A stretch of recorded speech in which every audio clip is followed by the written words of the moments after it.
안녕하세요, 청취자님. 혹시 마음 한구석이 좀 불안하고 복잡한 건 저뿐만은 아니겠죠? 오늘 저희가 좀 깊게 들여다볼 자료가 마르쿠스 아우렐리우스에게 배우는 내면의 요새라는 글인데요. 이게 딱 지금 우리에게 필요한 이야기 같더라고요. 자료가 던지는 질문이 이거예요. 고금리에 인플레이션에 AI는 내 일자리를 위협하는 것 같고 이런 예측 불가능한 혼돈 속에서 대체 어떻게 마음의 평화를 지킬 수 있을까? 오늘 무려 2000년 전 로마 황제의 지혜에서 그 힌트를 한번 찾아보려고 합니다. 네. 이 자료가 지금 이 시점에 유독 와닿는 건, 우리가 느끼는 불안의 정체를 되게 정확하게 짚어주기 때문인 것 같아요. 경제적인 불확실함은 뭐 말할 것도 없죠. 근데 여기에 AI 에이전트 같은 기술이 너무 빠르게 발전하니까, 내 역할이 뭐지? 하는 그런 근본적인 고민까지 하게 되잖아요. 맞아요. 게다가 SNS만 켜면 다들 너무 잘 사는 것 같고 괜히 위축되고요. 바로 그거죠. 이런 외부 자극에 일일이 다 반응하다 보면 마음이 남아나질 않죠. 그래서 외부 환경에 휘둘리지 않는 그 단단한 마음, 평정심이 그 어느 게보다 중요해졌고요. 이게 바로 스토아 철학이 다시 주목받는 이유라고 할 수 있습니다. 그러게요. 특히 이 지혜를 전해주는 마르쿠스 아우렐리우스라는 인물이 그냥 뭐 책상에만 앉아있던 그런 철학자가 아니었다는 점이 진짜 흥미로웠어요. 네, 맞아요. 자료를 보니까 이분 인생이 거의 뭐 블록버스터 영화 같더라고요. 평생을 전쟁터에서 살고 로마를 휩쓴 그 끔찍한 전염병이랑 싸우고 또 끊임없는 정치적 배신 속에서 제국을 이끌었던 황제였잖아요. 그렇죠. 보통 철학이라고 하면 현실이랑 좀 동떨어진 이상적인 이야기, 이렇게 생각하기 쉬운데 마르쿠스 아우렐리우스는 그야말로 현실의 최전선, 가장 혹독한 환경 안군에서 자기 마음을 지키려고 철학을 붙들었던 사람이죠. 그래서 그 유명한 저서 명상록의 원래 제목이 타인에게가 아니라 자기 자신에게였다는 거. 이 사실이 더 충격적으로 다가왔어요. 아, 바로 그 지점이죠. 이건 누구를 가르치거나 멋있어 보이려고 쓴 글이 아니라 정말 하루하루 무너지지 않으려고 쓴 생존 일기. 뭐랄까, 자기 자신에게 거는 처절한 최면 같은 거였군요. 네, 바로 그 지점이 명상록이 2000년이 지나도 힘을 잃지 않는 이유예요. 아주 세련된 이론이 아니라 고뇌하는 인간의 그 날 것 그대로의 목소리가 담겨 있으니까요. 한번 생각해 보세요. 당대 지구상에서 가장 강력한 권력자였어요. 그런데 그가 내린 결론은 내 마음을 제외한 그 어떤 것도 진짜 내 것이 아니다 라는 거였죠. 와, 이건 그가 권력에 취하기보다 그 광활한 우주 속에서 한 인간이 얼마나 작은 존재인지를 매일 밤마다 되새겼기 때문에 아마 가능했던 깨달음이었을 거예요. 가장 높은 곳에 있던 사람이 가장 겸손한 진실을 봤다는 게 참 아이러니하네요.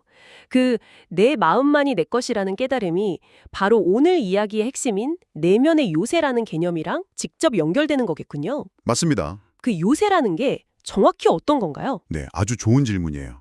비유 그대로 내 마음속에 짓는 외부의 어떤 폭풍우에도 흔들리지 않는 절대 안전지대라고 생각하시면 돼요. 절대 안전지대. 네, 이 요새를 짓는 가장 핵심적인 설계 원리가 딱 하나 있는데요. 바로 내가 통제할 수 있는 것과 통제할 수 없는 것을 철저하게 구분하는 거예요. 아, 그 유명한 말이군요. 통제할 수 있는 것과 없는 것을 구분하라. 근데 막상 현실에서는 그게 잘 안 되잖아요. 예를 들면 뭐가 통제 불가능한 거고 또 뭐가 가능한 건가요? 2026년의 경제 상황, 뭐 회사의 구조 조정 계획, 나에 대한 다른 사람의 평가, 심지어 내일 날씨까지. 이건 전부 통제 불가능한 것, 즉 요새 밖에서 몰아치는 비바람이에요. 그렇죠. 여기에 신경을 쓰는 건 비바람 좀 멈추게 해달라고 하늘에 소리치는 거랑 똑같아요. 에너지만 낭비될 뿐이죠. 반면에 그런 상황에 대한 나의 생각, 나의 판단, 그리고 나의 행동, 이건 온전히 통제 가능한 영역입니다.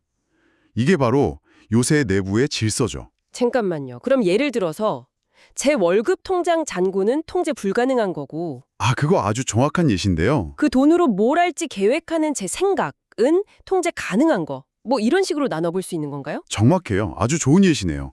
그 명상록에 이런 구절이 나와요. 사물은 영혼에 닿을 수 없다. 사물은 바깥에 조용히 머물 뿐이다. 우리를 괴롭히는 것은 오직 우리 내면의 판단뿐이다. 아, 이게 무슨 말이냐면 월급이 줄었다는 사건 자체는 중립적이라는 거예요. 그 사건이 내 영혼을 직접 궁적할 수는 없어요. 그런데 거기에 내 인생은 망했어 라는 나의 판단이 더해지는 순간 고통이 시작되는 거죠. 결국 이 내면의 요새를 지키는 파수꾼은 바로 우리의 판단인 셈입니다. 듣고 보니 굉장히 강력한 개념인데요. 근데 한편으로는 이런 걱정도 들어요. 모든 걸 통제 불가능한 외부 사건이다 이렇게 치부하고 내면으로만 숨어버리면 현실의 문제를 해결하려는 의지 없이 그냥 체념해버리는 그런 소극적인 태도로 이어질 위협은 없을까요? 굉장히 중요한 지적이세요. 실제로 스토아 철학이 받는 가장 큰 오해 중 하나가 바로 그거예요. 운명에 순응하고 아무것도 하지 않는 철학 아니냐는 거죠. 네네. 하지만 이건 완전히 반대입니다. 내면의 요새는 도피처가 아니라 오히려 가장 중요한 전투에 집중하기 위한 작전기지에 가까워요. 작전기지죠? 네. 통제 불가능한 것에 헛되이 쓰던 에너지를 회수해서 내가 진짜 변화시킬 수 있는 유일한 것, 즉 나의 행동에 100% 쏟아붓는 거죠. 이건 체념이 아니라 가장 현실적이고 효율적인 에너지 재분배 전략이에요. 아하, 에너지를 엉뚱한 곳에 낭비하지 않고 내가 바꿀 수 있는 것에만 집중하게 만드는 전략이다. 이제야 이 고대의 지혜가 2026년에 우리에게 어떻게 실질적인 무기가 될 수 있을지 좀 감이 오네요. 그렇죠. 구체적인 상황에 한번 적용해 볼 수 있을까요? 물론이죠. 자료에서 제시하는 첫 번째 적용법이 바로 방금 말씀드린 통제 가능한 것에만 집중하기예요. 요즘 많은 분들이 AI가 발전해서 내 일자리가 사라지면 어떡하지? 이렇게 불안해하시잖아요. 네, 저도요. 여기서 AI 기술의 발전 속도나 회사의 감원 결정은 명백히 통제 불가능한 영역이에요. 그걸 걱정하느라 밤잠 설치는 건 아무 의미가 없죠. 그렇죠. 뭐 제가 걱정한다고 구글의 AI 개발이 멈추진 않을 테니까요. 바로 그거예요. 대신 내가 통제할 수 있는 건 뭘까요? 새로운 AI 툴을 배우는데 하루 1시간을 쓰는 것? 나만이 가진 경험과 통찰력을 어떻게 AI와 결합할지 고민하는 것. 이런 것들은 온전히 나의 영역이죠. 불안에 잠식될 시간에 통제 가능한 행동에 집중하는 사람이 결국 살아남는다는 아주 현실적인 조언입니다. 자료에 나온 중요한 프로젝트 발표 예시도 정말 와닿았어요. 발표를 앞두면 상사가 날 안 좋게 보면 어떡하지? 동료들이 비웃으면 어떡하지? 이런 걱정들이 머릿속을 떠나지 않잖아요. 이것도 다 통제 불가능한 타인의 마음인데 말이죠. 맞아요. 그때 스토아 철학은 이렇게 말하는 거예요. 그들의 평가는 당신의 요새 밖의 일이다. 지금 당신의 요새 안에서 할 수 있는 일은 무엇인가? 바로 발표 자료에 오타 하나라도 더 잡는 것. 예상 질문에 대한 답변을 한 번이라도 더 연습하는 거죠. 아, 설령 결과가 좋지 않더라도 나는 내가 통제할 수 있는 모든 것을 다 했다는 그 사실 자체가 내면을 지켜주는 단단한 방패가 되어져요. 실패로부터 더 빨리 회복할 수 있게 되고요. 두 번째 적용법으로 아모르 파티, 운명을 사랑하라는 개념도 나오던데요. 이건 좀 더 철학적인 느낌인데 어떻게 현실에 적용할 수 있을까요? 운명을 사랑하라는 말은 나에게 일어난 모든 일을 내 삶의 필연적인 재료로 받아들이는 태도를 의미해요. 예상치 못한 프로젝트 실패나 경제적 손실이 닥쳤을 때 보통은 왜 하필 나에게 이런 일이? 라며 저항하고 분노하잖아요. 그게 자연스러운 반응이죠. 그렇죠. 하지만 아모르 파티는 거기서 한 걸음 더 나아가서 질문의 방향을 바꾸는 거예요. 그래, 이 일이 일어났다. 그렇다면 이 상황을 통해 내가 배울 수 있는 건 무엇인가? 라고요. 장애물을 피해야 할 벽이 아니라 나를 더 단단하게 만들어줄 계단으로 여기는 거죠. 마지막 세 번째 방법, 지금 여기라는 요새로 후퇴하기, 또 아주 실용적이었어요. 우리의 불안과 후회는 대부분 미래나 과거에 있잖아요. 그렇죠. 불안은 아직 오지 않은 미래에 대한 상상이고 후회는 이미 지나간 과거에 대한 집착이죠. 마르쿠스 아우렐리우스는 인간은 오직 현재만을 살며 오직 현재만을 이룰 뿐이다 라고 말했어요. 오직 현재만을 산다? 네. 우리가 진짜 소유한 시간은 지금 이 순간뿐이라는 거예요.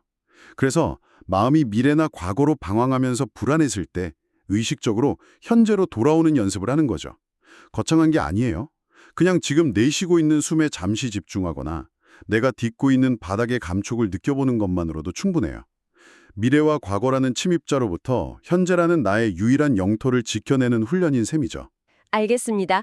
개념도 이해했고 어떻게 적용해야 할지도 알겠어요. 그럼 이제 청취자님께서 오늘 당장 나만의 요새를 짓기 시작할 수 있도록 아주 구체적인 3단계 설계도를 한번 그려주시죠. 좋습니다. 1단계는 경계선 긋기예요. 종이 한 장을 꺼내서 반으로 선을 긋고 왼쪽에는 요새 밖, 통제 불가, 오른쪽에는 요새 안, 통제 가능이라고 써보세요. 그리고 지금 나를 힘들게 하는 모든 것들을 적어보는 거예요. 회사의 실적 악화, 나를 짜증나게 하는 동료의 말투, 어제 회의에서 했던 말실수 같은 것들은 전부 요새 밖에 적는 거죠. 그리고 요새 안에는 뭘 적을 수 있을까요? 동료에게 친절하게 대하려는 나의 태도, 오늘 퇴근 후 30분 운동하기, 실수에 대해 솔직하게 사과하는 행동 같은 것들이죠. 이렇게 눈으로 직접 분류하고 나면 내가 어디에 에너지를 쏟아야 할지가 명확해져요. 요새 밖의 일들은 과감하게 무시하고 요새 안의 일에만 집중하는 게 2단계의 핵심입니다. 경계선을 그었네요. 그럼 다음 2단계는 파수꾼 세우기라고 하셨죠? 이건 어떤 훈련인가요? 이건 외부 사건이 내 마음에 들어올 때 감정이라는 색안경을 빼고 사실 그 자체만 보도록 훈련하는 거예요. 예를 들어 주식 계좌가 파란불이 됐을 때 우리 마음은 보통 이렇게 소리치죠. 주식이 폭락했어. 내 돈 다 날렸네. 내 인생은 끝이야. 아, 네. 제 머릿속에서 매일 일어나는 일인데요. 이건 감정이라는 적군에게 성문을 활짝 열어준 상태예요.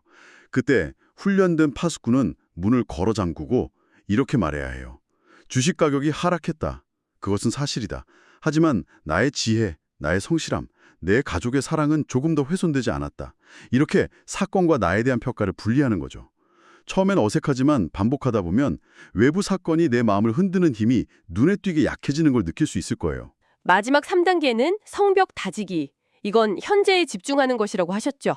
이게 구체적으로 업무상 큰 실수를 저질렀을 때 어떻게 도움이 될 수 있을까요? 상상만 해도 끔찍한 상황인데요. 정말 좋은 예시네요. 자, 상상해 봅시다. 내가 담당한 프로젝트에서 치명적인 실수가 발견됐어요. 보통은 패닉에 빠지죠. 팀장님한테 어떻게 보고하지? 내 고과 점수는 바닥이겠지? 이러다 잘리는 거 아니야? 이런 생각들이 꼬리에 꼬리를 물고 이어져요. 이건 전부 아직 일어나지 않은 미래에 대한 걱정이죠. 네, 그러다 결국 아무것도 못하고 시간만 보내게 되고요. 그렇죠. 하지만 요새를 구축하는 사람은 다르게 행동해요. 먼저 1단계 경계를 긋습니다.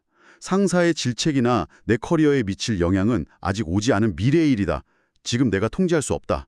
라고 선을 긋는 거죠. 그리고 2, 3단계 파수꾼을 세우고 현재에 집중합니다. 지금 이 순간 내가 통제할 수 있는 유일한 일은 이 문제의 원인을 정확히 파악하고 해결 방안을 담은 보고서를 작성하는 것뿐이다. 이렇게 요새 안의 과업에만 몰입하는 거예요. 와, 그렇게 하니까 확실히 감정 소모가 줄어들고 문제 자체에 집중하게 되겠네요. 맞아요. 그 결과 불필요한 감정 소모가 없으니 오히려 더 빠르고 정확하게 문제를 해결하게 되죠. 그리고 나중에 실제로 상사의 질책이 닥쳐오더라도 저는 제가 할 수 있는 최선을 다해 수습했습니다. 라고 훨씬 더 평온하고 당당하게 대응할 수 있게 돼요. 이게 바로 내면의 요새가 주는 진짜 실질적인 힘입니다. 오늘 이야기를 쭉 정리해보면 이런 거네요. 2026년의 세상이 어떻게 변하든 외부 환경이 얼마나 불확실하든 우리 마음속에는 그 누구도 침범할 수 없는 내면의 요새가 있다는 것.